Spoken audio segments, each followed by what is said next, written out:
People versus Rivera and Jimenez, 93, Philippine Reports Annotated, 137.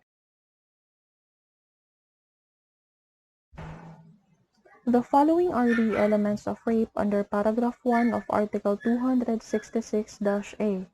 First, that the offender is a man. Second, that the offender had carnal knowledge of a woman.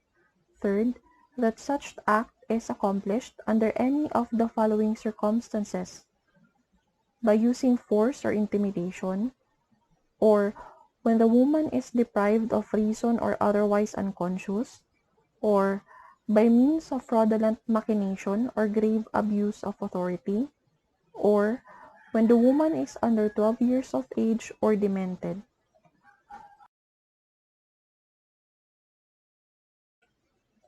Facts of the case. The spouses Lurido Agub and Maria Bacalanao took a temporary abode in a makeshift hut on their farm because they were then harvesting their peanut crop in that place. While the spouses and their sons were asleep, there came to their hut 4 armed men.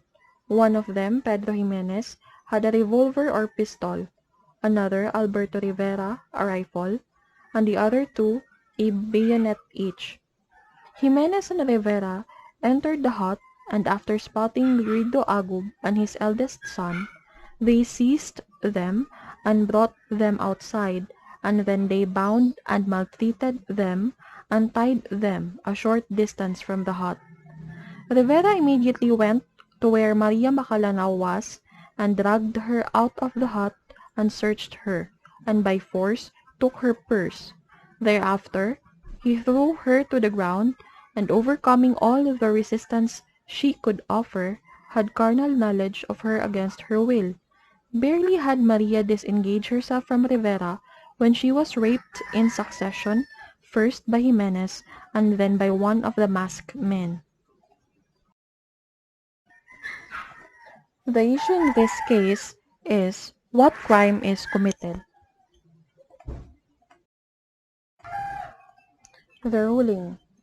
With their 2 companions still at large, Pedro Jimenez and Alberto Rivera were prosecuted for the crime of robbery in band with rape.